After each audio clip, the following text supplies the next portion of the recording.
Dumba Jumden de Java Jumba Yandava Zobe Zanje Riva Dan Shabsu Demba Devara Sheva Jiden Jemba Jebu Deve Agalu Jorwa Lana Meva Lada Menam Je Dumba Zanje Jumden de Bejava Shaja duwa la janze lo chodo yaso she ho denpa jomden de deshin shaba ta jomba yanda ba zobe zanje rikpa dan shaso denpa dewara sheba jikden jemba jebu debe Galu jirwa lana meba lada menam je dumba zanje jumden de bejawa jaja duba la jazer judo jaso je ho dumba jumden de je shaba da jumba yadava zobe zanje riba da shabzu demba Devara Jeva Jigden Jemba Jebu Deve Kalu Jorwa Lana Meba Lada Menam Je Dumba Sanje Jomden De Java Jaja Duba La Jazelo Chudo Jaso Je Ho Zanje Judan Soje Chonama La Chanju Padu Tane Javzo Je Tagi Shushe Jebe Zonama Je Dola Penje Sanje Jobara Sho Sanje Jodan Soje Chonama La Chanju Pado Tane Kyabzo Je Tagi Shushe Jebe Zonama Je Dola Penje Sanje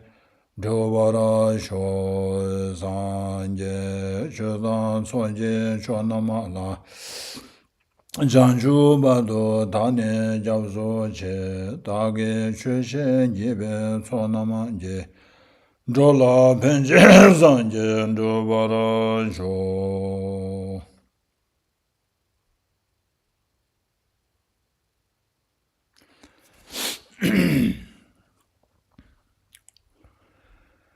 Good morning.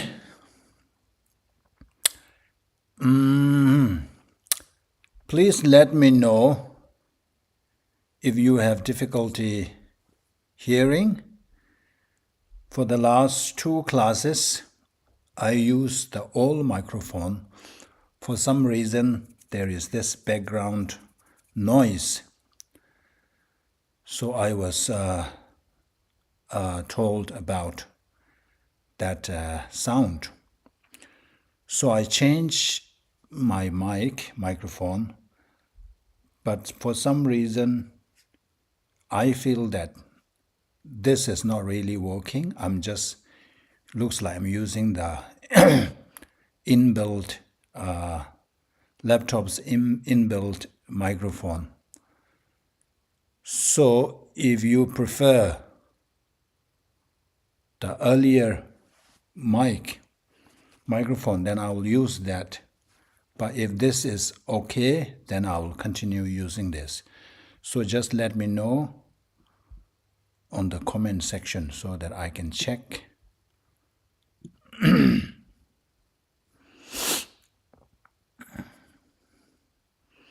Okay. Looks like audio is okay, good. Looks like you can all hear me clearly. That's good. Okay, let's just dive into the topic. So, I wonder whether you can recall what we discussed last week. I think basically the whole point comes under the subheading that all these are all our effort to achieve our desirous goal are in a way meaningless, pointless, and useless, despite our sacrifices, despite our laboring,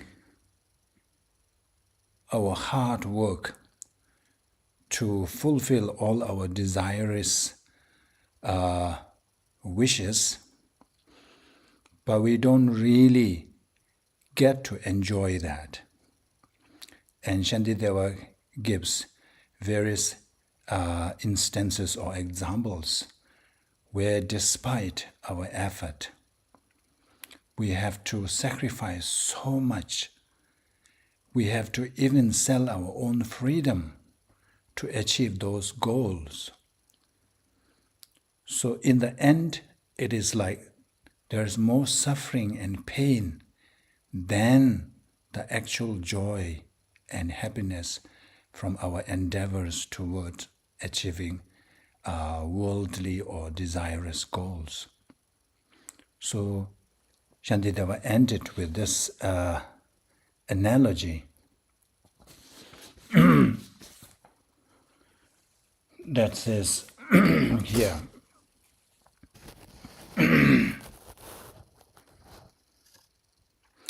thus sensualists, those who go after sensual pleasures, thus sensualists have much distress and little enjoyment, like a beast that has hold of a bit of grass while pulling a wagon. Remember that example where that horse pulling a cart or a chariot just for a mouthful of grass, he gets beaten. But that's what we are. That's what we do. We don't realize the long-term goal. We only are focused on the short-term goal. If somebody, I think I've used this analogy before. If we see somebody who is so focused on one-day event, not thinking about the rest of the coming days, if he is putting all his effort for one day, let's say there is an event, birthday celebration, if he is betting everything he has on that event, we would consider, or we would view that person not so wise.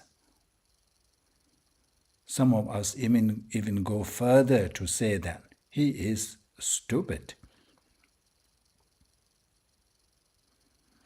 The reason or the basis of our perception is that you know that there are more days ahead, but you are investing everything on one day.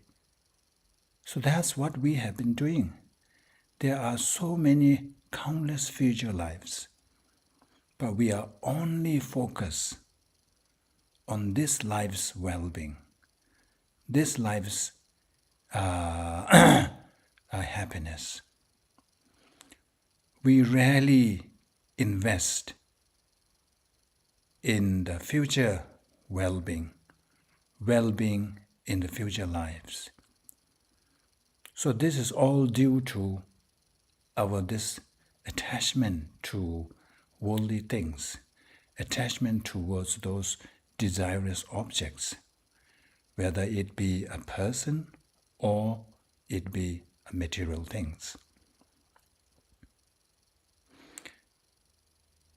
And Shantideva concludes, that's the verse 81, for the sake of that bit of enjoyment, which is easily attainable even for an animal, an ill-fated one has destroyed this leisure and endowment, which is very difficult to find.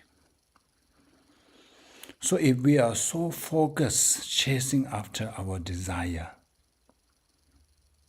then it's like we are really wasting this precious human body, which is full of potential, the potentials to achieve more than this life's well-being and happiness. We have the potential to secure, as a minimum, we have the potential to secure a good rebirth. And if we put more effort, it has the potential to achieve liberation. And furthermore, it has the potential to achieve full enlightenment. So instead of utilizing this opportunity and this precious human rebirth, we are only interested, we are only engrossed, we are only obsessed on ensuring this life's well-being, ignoring the welfare or the well-being of the future lives. So in that sense, from that viewpoint, we are not so wise. We are no different from animals. So that's the point Shantideva is making here. So now,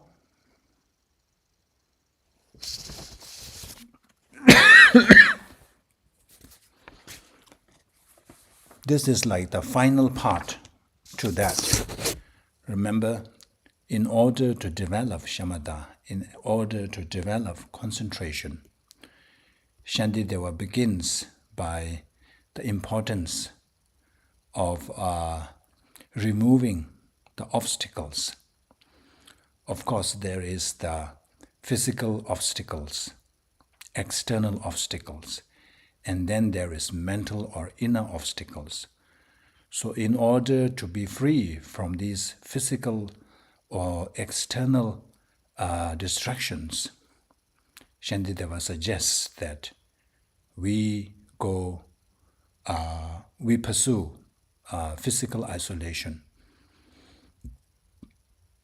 or lead a life of solitude. Such is crucial for beginners when we have no much control over what we see, what we hear. Once we reach certain level of control over our mind, then the external factor has very little influence. But for us, being a beginner, we are easily influenced by external factors. We are so fragile in that sense. As soon as we see something pleasant, something pretty, something beautiful, we get distracted. A desire develops. Same with hearing, with all senses. Whatever our five senses encounter external things, we get hooked. So that's why, firstly, it is important to lead a life of solitude so that these factors are not a concern.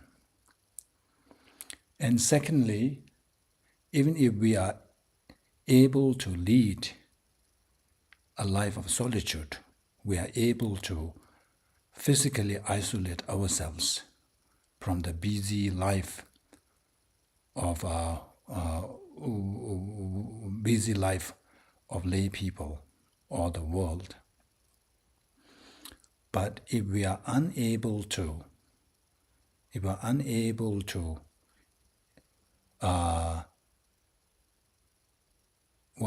isolate our mind, then all these other kinds of, especially attachment, desire for sensual pleasures arise. There is this risk, there is this danger of being overwhelmed by desire Hence, we have to watch or monitor our thoughts, whether or not all these desirous mindsets arise within us.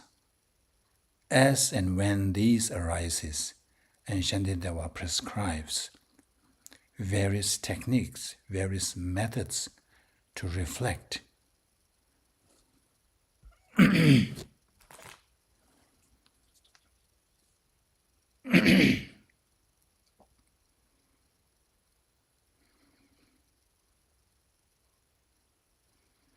Give me 1 minute. Is there anything else?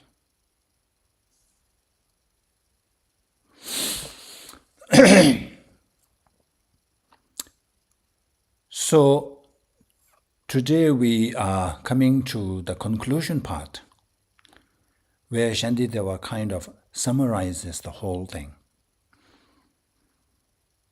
So these verses falls under the subheading of generating the mindset that seeks liberation through contemplating on the faults of attachment or objects of desire. Where is my...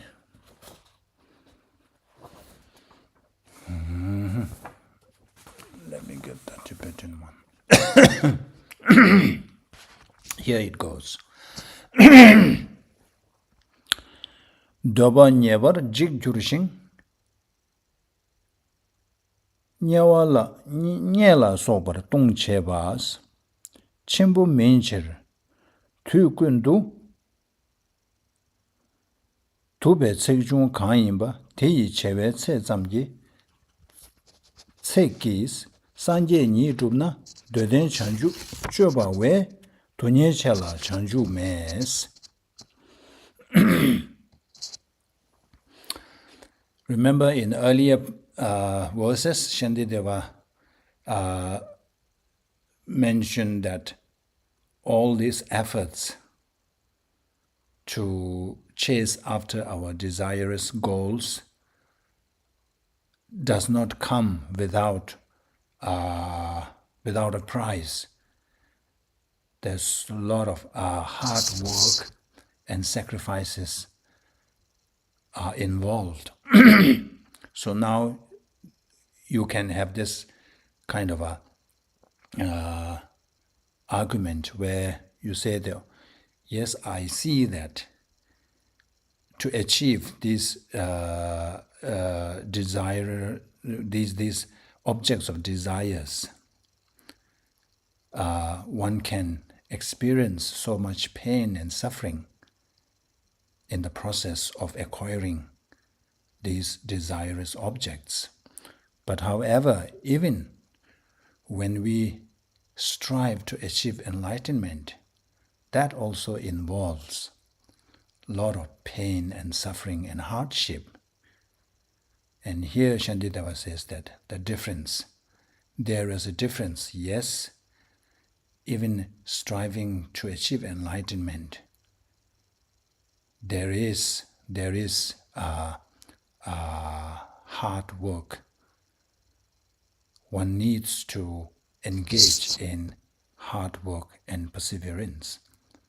But the difference is that the object of desire will certainly perish. Because it's impermanent by nature, all these desirous goals, the desirous objects, whether we achieve or not, they won't last forever.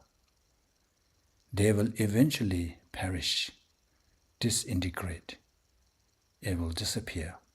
The objects of desire will certainly perish, and then I shall fall into the hellish state. Not only your goal, your object of desires will perish, will disappear, but in the process of acquiring that, one has to engage in all kinds of negative actions.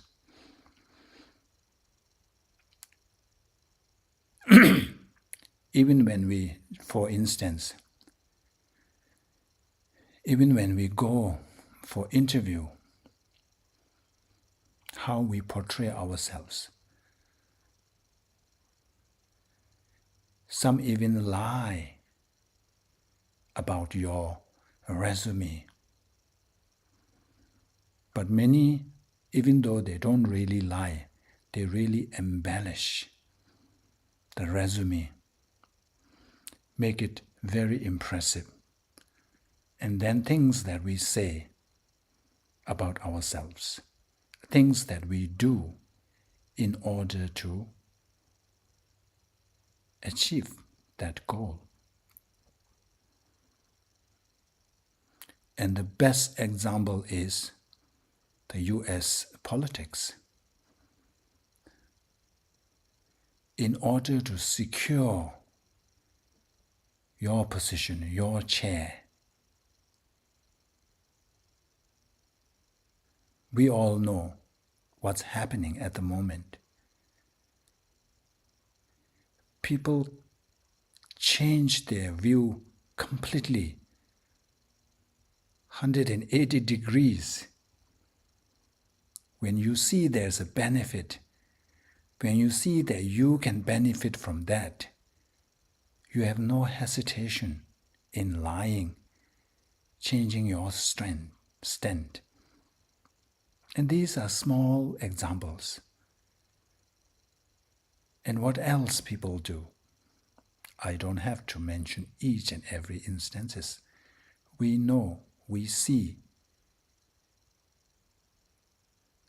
Imagine the consequences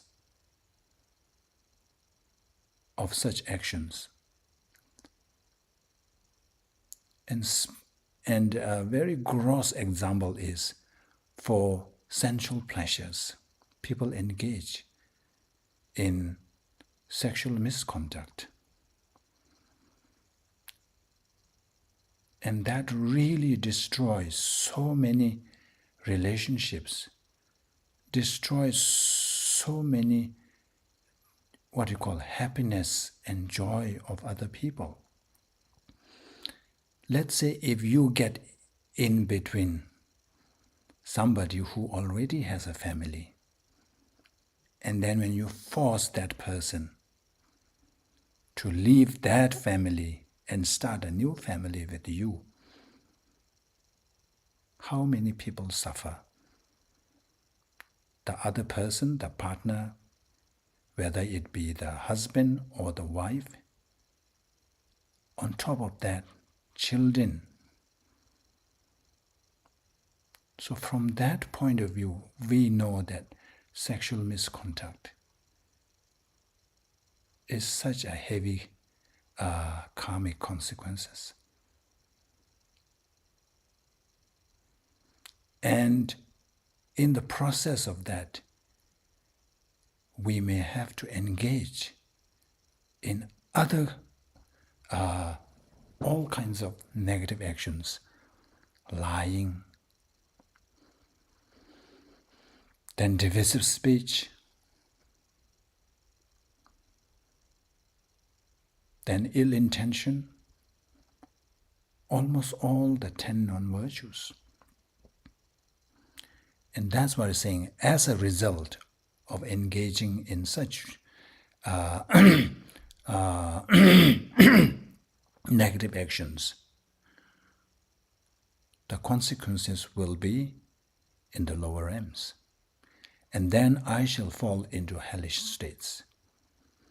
But on the other hand, Buddhahood itself is attained with just 1/1,000,000th of the difficulty. Yes, Buddhahood, in order to attain Buddhahood, one needs to engage in hard work. But if you compare that hardship to that of the things that we do in order to achieve worldly joy and happiness, it said that it's just one fraction. In terms of the causes, it's just one fraction. But when it comes in terms of the result, it is permanent. it lasts forever, unlike the worldly desirous goals which perish.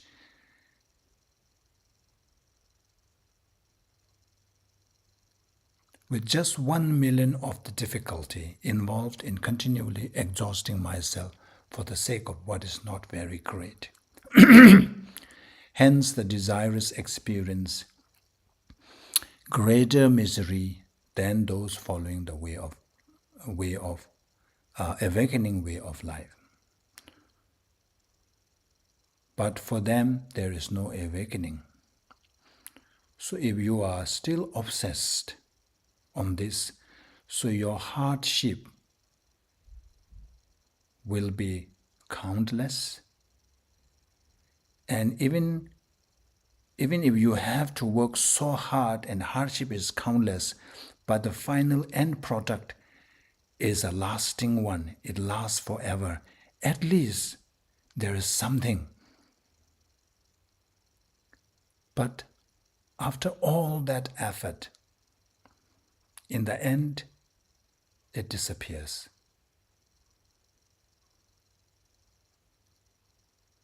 Whereas, when it comes to striving for enlightenment, once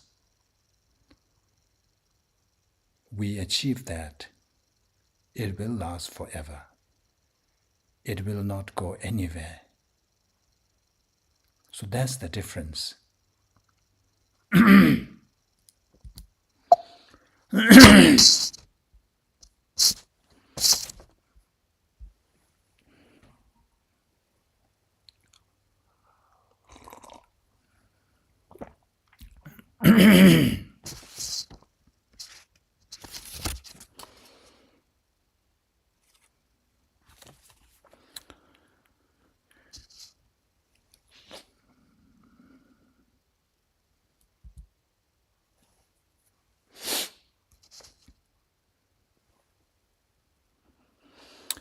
So now, reflecting on the faults of desire or attachment. Nye so tu nye samche na doba namla chundang ni tu dang me dang yang sa dang chanam ji jang permi pus. When having contemplated the miseries of hell, it will be clear that there is nothing comparable to the harm caused to desirous beings by weapons, poison, fire, rabbits, and force. It is easy to understand, isn't it? So now we have to think of the severity of the consequences of chasing after these desirous goals. So if you compare the consequences of desire and the harms caused by desire and the harm caused by external factors such as weapons, poison, fire. So all these external factors, no matter how dangerous, how extreme it may be, it can only destroy this life's happiness. The maximum harm it can cause, for instance, a fire can kill us, take away this the life of this life, take away this life. A weapon, the most severe harm can be that it may kill us. Remember in Shantideva's one of the chapters, Langchen ma tu nyoba semji langbu yen dangba. Narmen nyoba cheba dar. Langchen ma tu nyoba tena tende nyoba mes. The analogy is of that of a wild elephant. If you let loose a wild elephant, it can cause so much destruction. It can destroy the house you live in. It can destroy your livelihood, such as farm. And worse, it can kill you. That's the extent of the harm a wild elephant can cause. Whereas if you let loose your mind, if you have no restraint over your mind, then not only it can cause harm in this life, but it can also cause harm in your future life. It can bring you to the lower realms. So bringing to lower realms, no external harm, no external things can cause this harm, the harm of bringing to the lower realms. And here it is compared with the desire. Desire can cause so much destruction, so much harm. So no examples of external harm can be comparable with the harm caused by our desire.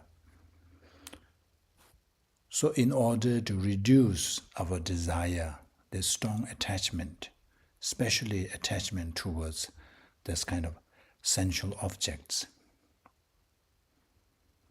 we should contemplate in this way so that we will be able to kind of tame our desire.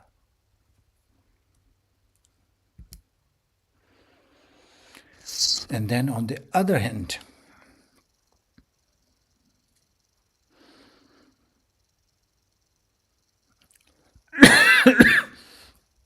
so now Shantideva is listing the benefit of leading a life of solitude, the solitary life, physical and mental isolation. So it's reflecting and rejoicing in the life of solitude.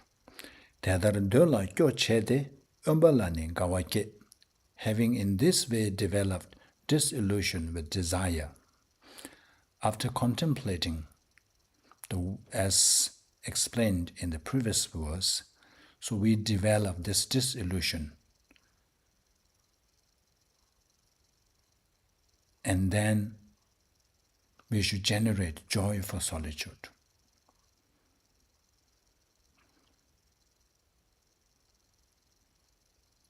Nyomon ki tongba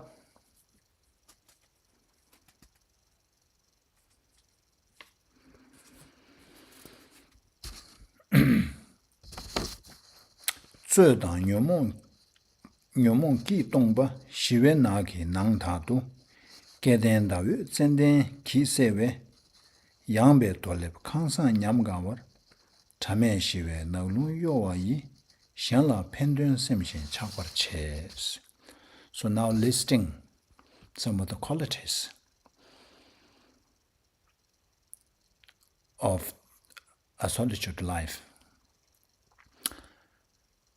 The fortunate ones stroll in peaceful forests.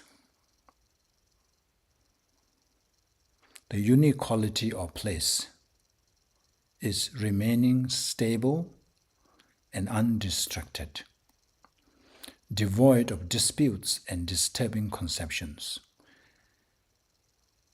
Devoid of disputes because you are living alone, so there is nobody to challenge you.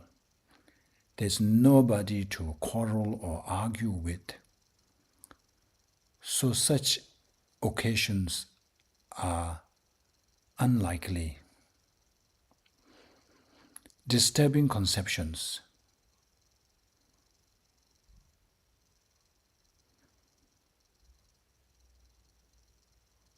Because you are in the jungle, there is less of encountering desires objects. So there is less likely to all these afflictions triggered or driven by attachment are less likely to arise. They live in joyful house of vast flat stones, cooled by the scented moonlight, fanned by the peaceful, silent forest breeze, thinking of what is of benefit for others.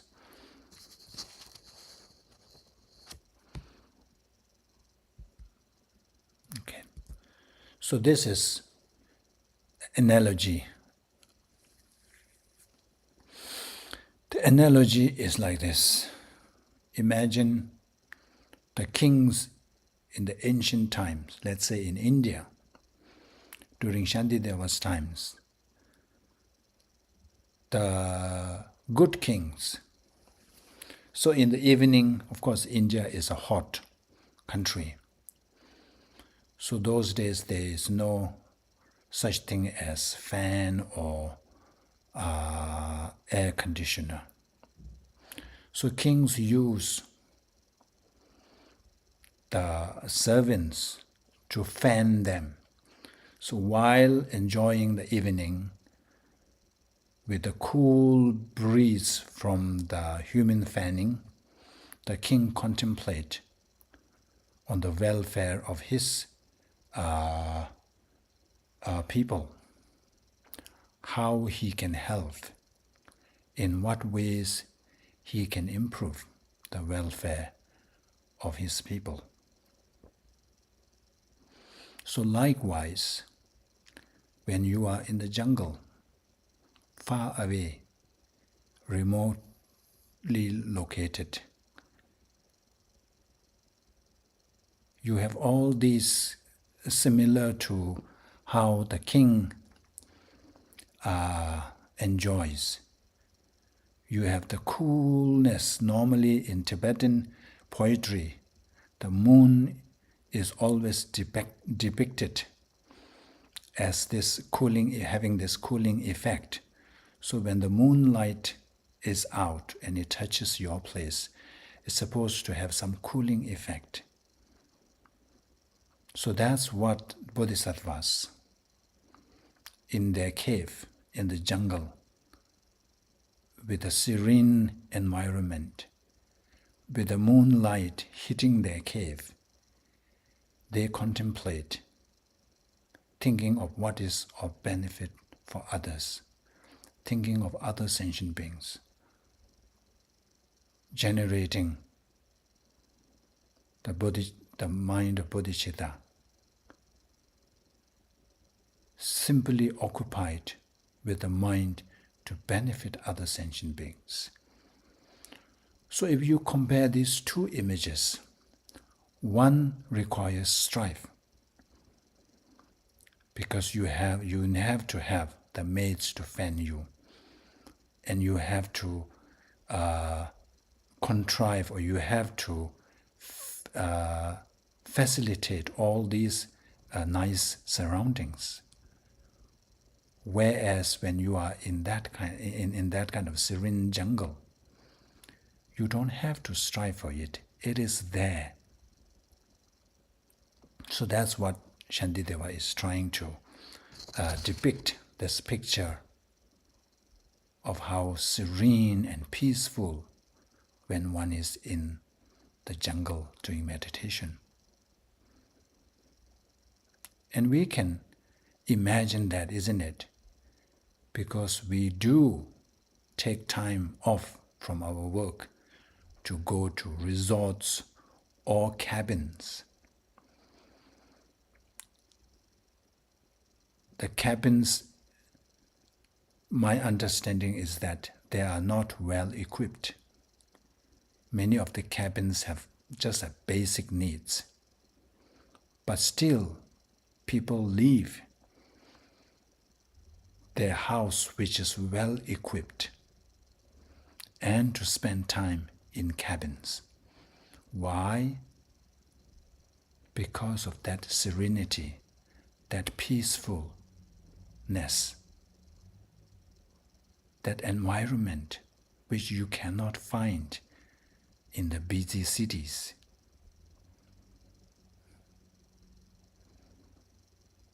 So let's go.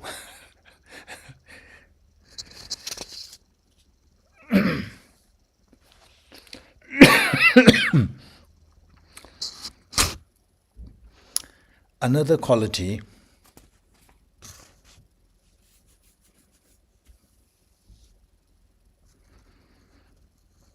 so this comes under the heading of exceeding even kings in the unique quality of wealth. Even the kings do not have that kind of wealth of peacefulness and serenity.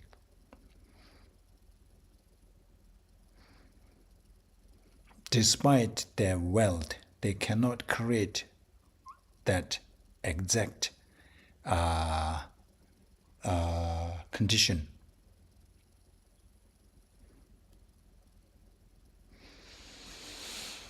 And here, remember, it says devoid of disputes and disturbing conceptions. So this is, remember, in the 37 practices of Bodhisattvas. By avoiding bad objects, so these desirous objects, disturbing emotions gradually decrease. Without distraction, because when you are in a cave, in a jungle, there's less a distraction. So without distractions, virtuous activities naturally increase. Because you are in the middle of jungle, just to engage in meditation and virtuous activities. So when we are in our normal life, when you lead a normal life, we all really aspire to do some virtuous activities. We really want to devote our time to doing meditation or some Dhamma practices. But it's the distraction. We are caught up in, the rat race or the worldly things. So despite our aspiration, despite our desire to engage in Dhamma practices, but there are so many things that distract us, that divert our attention from Dhamma practices. Remember, one form of laziness is being occupied with meaningless endeavors. So that is all that worldly things. So in the end, we are left with no time for Dhamma practices. Whereas if you are in a jungle, in a cave, you have the whole time to focus on Dhamma. There is no distraction by the worldly things. And then because you are there and our mind is less clogged, with clarity of mind, conviction in the teachings arise. Remember, there's this theory that we are only using our 5% or 10% of our brain capacity. If we are able to use, the theory is that if we are able to use more than what we are using, the brain's capacity, if we are able to use, let's say 20% of our brain's capacity, then they say we can achieve so many things.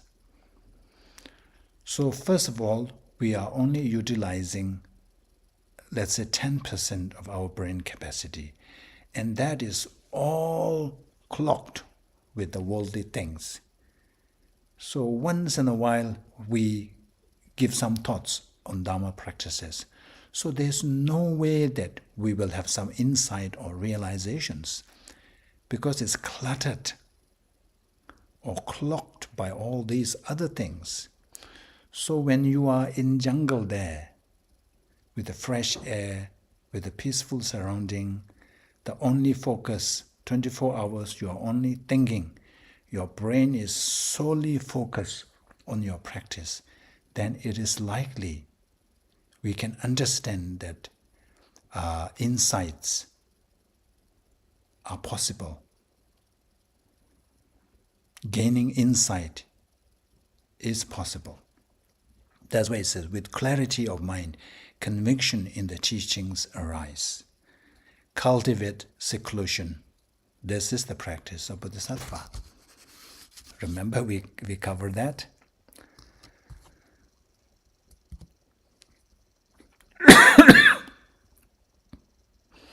And another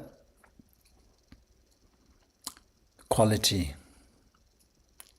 of solitude is that Kangdong Xingdong Puk Dak Tu Kangdu Chisi Ne Doi Xing Yongzin Sungwe Tu Nye Pang Toba Mebar Payang Chus. This is 87.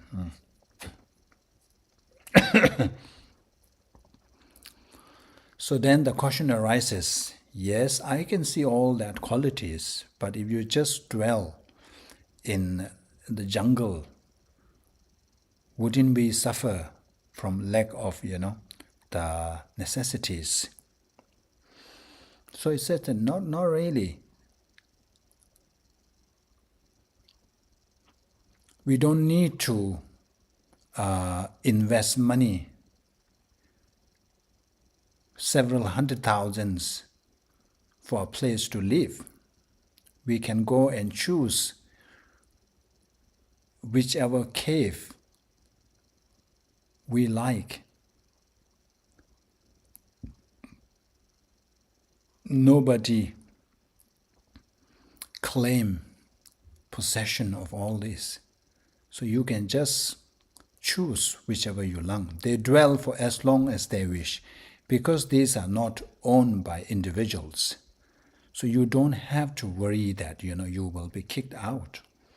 If you are a tenant, of course, even though you may like the place, but there's always fear that the landlord may ask you to leave any time. But when you are in jungle, you are free of that fear. In the empty houses, at the feet of trees, and in caves, so you can choose wherever is conducive to your practice. It can be an empty, abandoned house, or it can be under the feet of tree.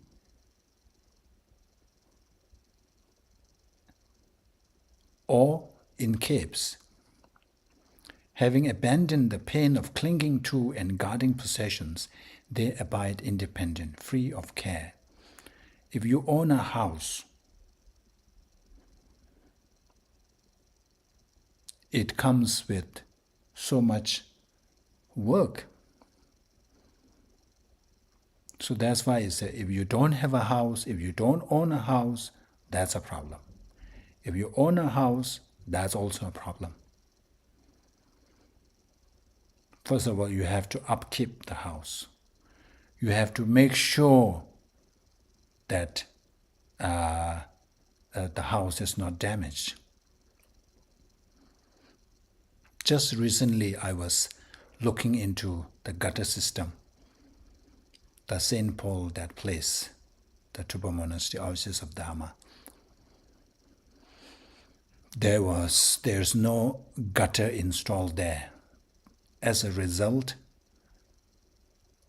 there are cracks, and at the lower lower part of the wall, there's a lot of stains because of all the splashes, the rainwater bouncing back on the wall. So there's a lot of stain. So I was looking into a gutter system, and to my utter surprise, they are not cheap. There's one company called the Leaf Guard, supposed to be seamless gutter system, and it's like 26,000 to install the whole thing. I was like, oh, wow. So you see,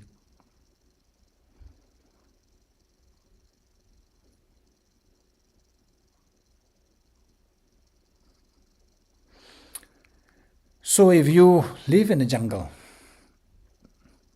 in a cave, you don't have to worry about that. If you feel that, oh, that cave is somehow is not, let's say it's damage or the rainwater is coming in, you just move out.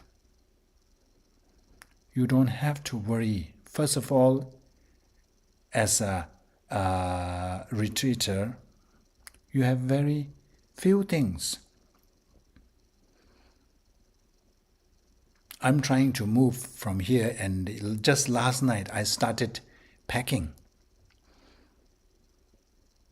And my closet, I packed 2 bags and 1 box. After that, I looked in, and it didn't even make a dent. So I was so surprised at how much I have collected over the years, just in my closet. So that's us. Whereas if we live a hermit's life or in the recluse in the jungle, we don't have to worry about. As and when we feel like moving out, we can just move. We don't have to hire U-Haul. Just pack everything in 1 bag or something.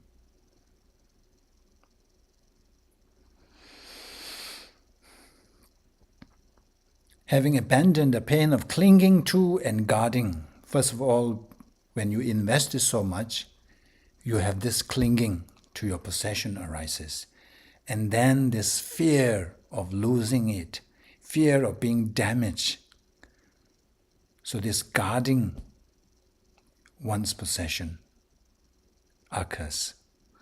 So they abide independent, free of all care. So when you live in the jungle, you are free of all that trouble. How wonderful.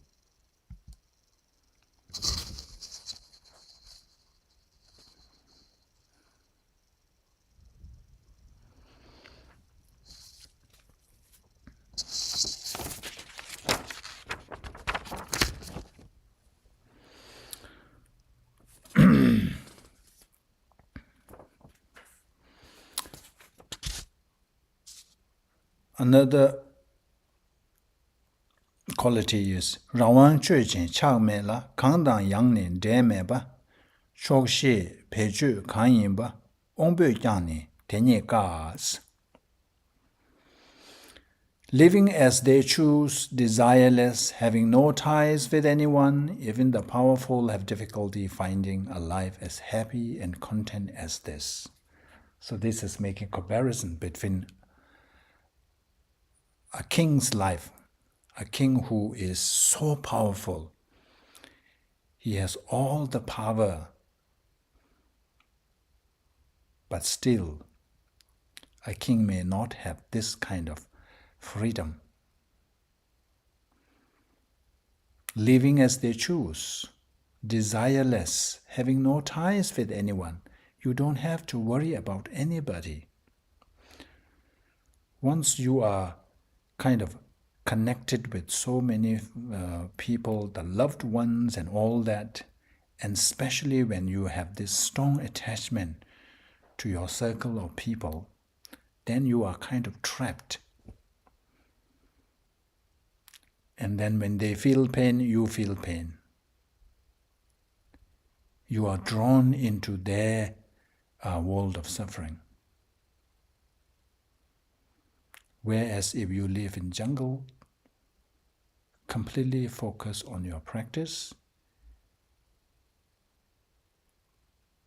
you are excused or you escape from all that trouble.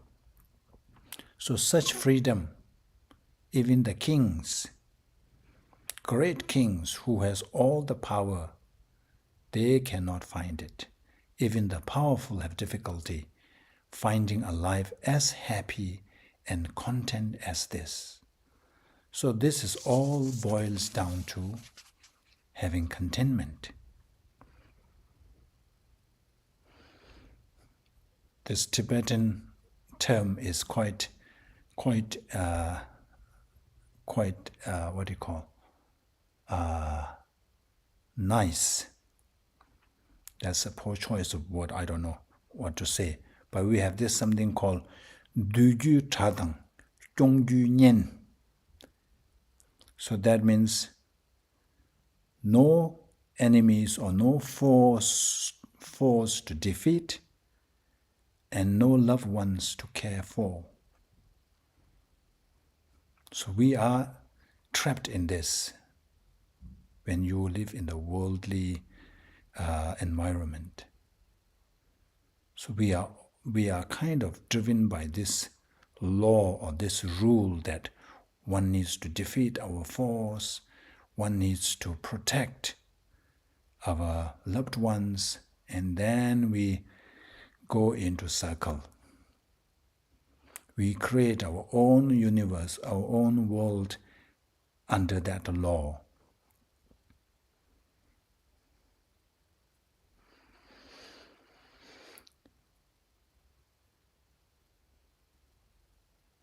And then we have no lords or no,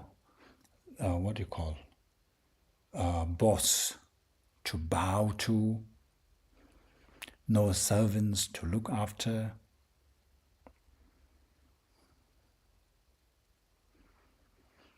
So basically, those retreaters, even though they have very little, but they are very happy. The reason is because of having contentment. This sense of having enough. Remember the story, somebody during Buddha's time, somebody wanted to engage in giving, wanted to engage in act of generosity, wanted to give things to the poorest person. And when asked Buddha whom he should give, Buddha suggested giving it to the king of the land. So surprised, that person asked, how come? The king has all the wealth. He said, yes, the king has all the wealth, but the king doesn't have the sense of contentment. A person who has no sense of contentment is the poorest. You may have everything. You may have a big house, you may have a big car, but as long as you don't have this contentment, you always feel that you have very little. You always want more.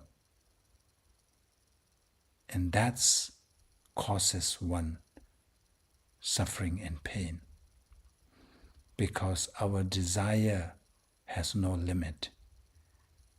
If your happiness depends on the fulfillment of your desire, then they will never be fulfilled. There will always be a gap between what you have and what you want.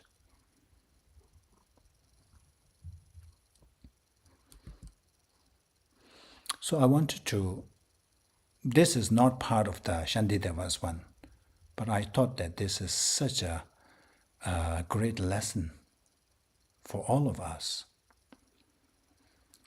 If one has the mindset of contentment with whatever may be, the body is at ease, the mind is happy, and learning, contemplation, and meditation increase.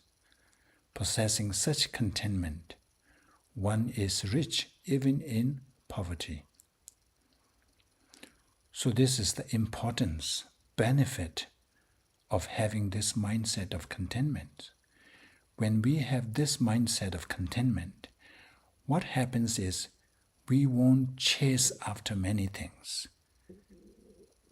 We won't chase after money. We will be satisfied with whatever salary we get.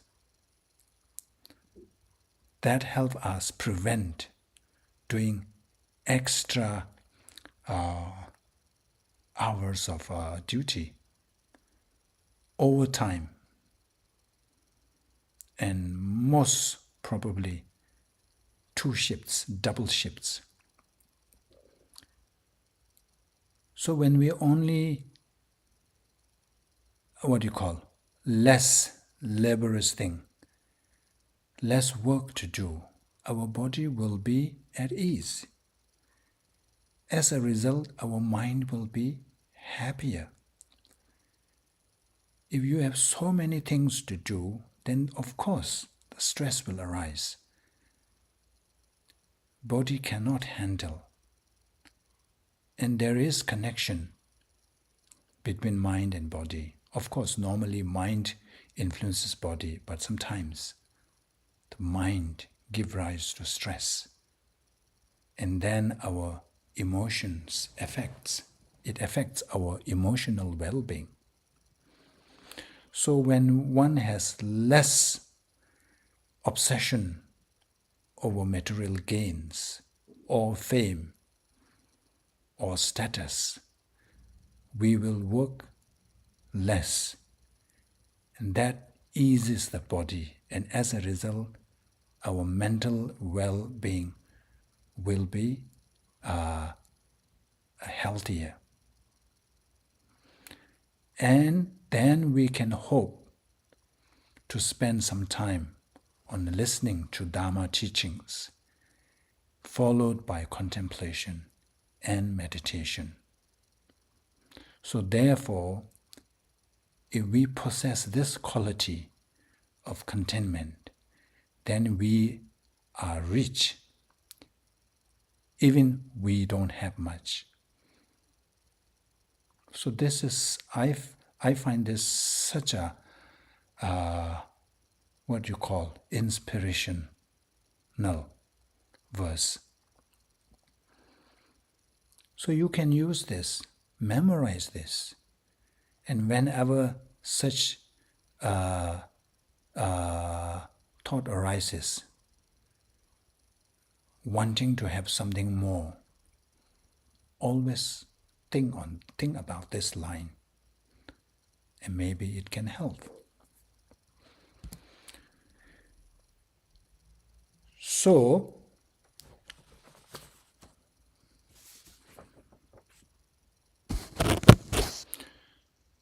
that concludes the section on the faults of attachment and desirous or obsession over desirous objects of desire.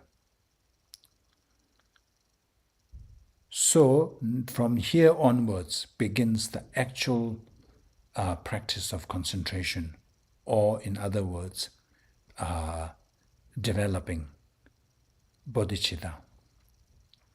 So here it says, Tela sobe nambayi umbe yunden samchene namdo nyawar shiwada chanju semni kombar chas. Having in such ways as these taught about the excellences of solitude, I should completely pacify distorted conceptions and meditate on the awakening mind. So whatever Shantideva has discussed before, so bringing all that into our contemplation, reflecting on all these points, the points that the attachment is source of all our troubles, all our pain and suffering. And on the other hand, leading a life of solitude is the source of all excellences. It brings about all the good qualities, good things to us. So I should contemplate, completely pacify disorder. Through these contemplations, we should pacify our distorted conceptions. That means bring our mind to a calm state. And then start meditating on the awakening mind, the bodhicitta.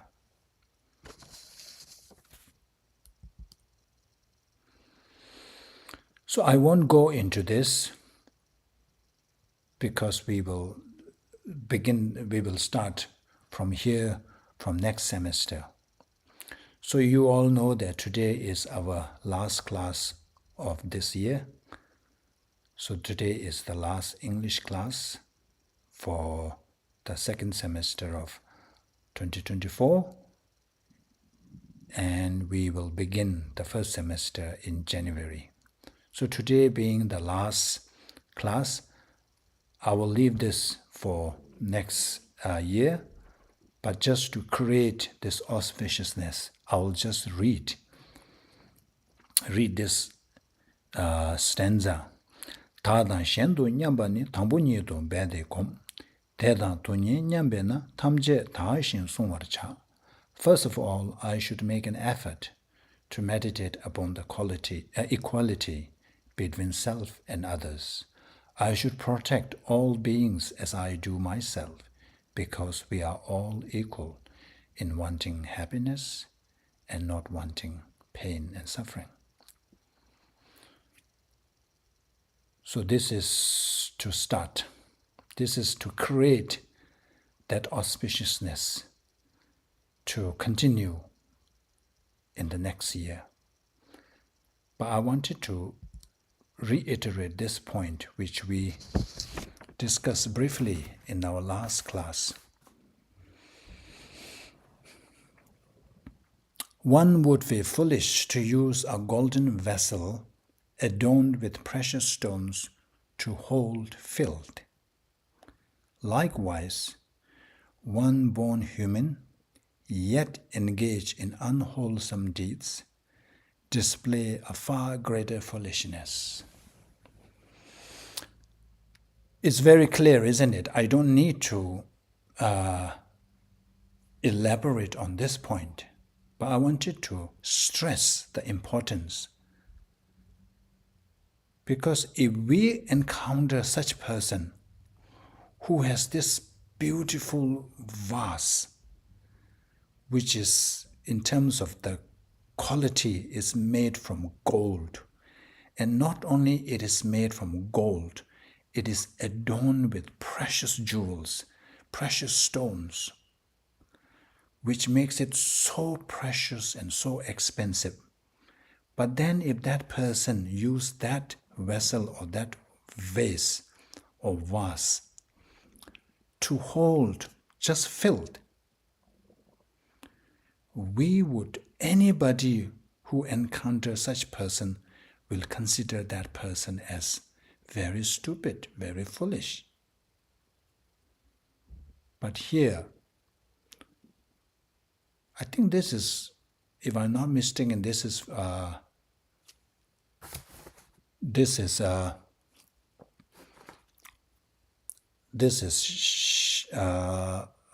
Nagarjuna's verse, if I'm not mistaken. So likewise, one born human, yet engaged in unwholesome deeds, displays a far greater foolishness. If somebody calls us, "You stupid, you foolish," we will be enraged. We will be furious. We will be boiled with anger. How dare you call me stupid? How dare you call me foolish? I'm not foolish, I'm wise. But from this point of view, from Nagarjuna's point of view, we are really, really, really stupid. We have this precious human rebirth. We have this opportunity to really ensure long-lasting happiness. And we also, especially for us who tune into Dharma classes, we have some understanding of law of karma, how karma works. The basic understanding is that if you engage in unwholesome activities or a negative karma, the result will be suffering and pain. Whereas the consequences or the results of positive karma or virtuous action is happiness and joy. So we know that if one is ignorant of that, at least we can excuse the person's conduct because he is ignorant. He doesn't know. But we are well aware of how karma works.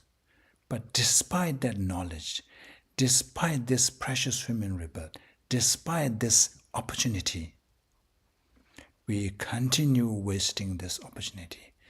We continue engaging in unwholesome actions.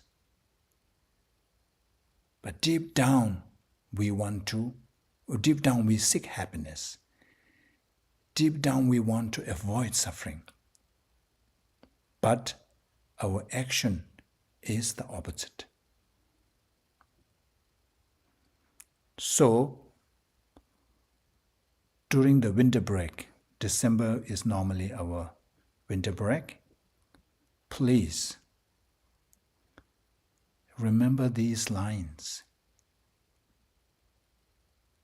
And you have time now. Remember, I always say that if you are listening this on your deathbed, then there isn't much you can do. But we are still up and moving. We are still healthy. We can still do any Dharma practice.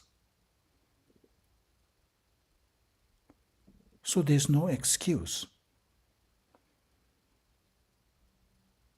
As I always say, at least we have to make sure that when the final day comes, we have no regret. In order to be free of regret, in order to have no regret, we have to do our best.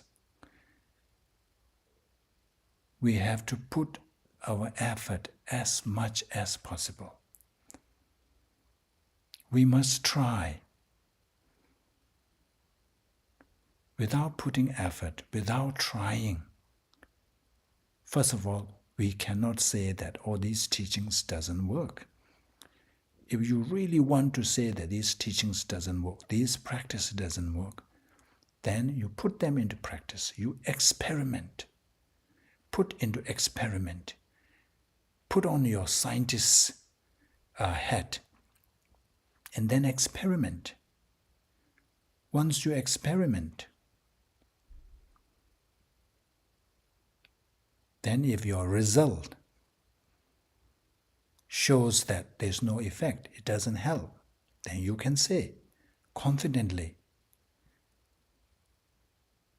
p-value, what's that? P-value -5, -0.5 or something.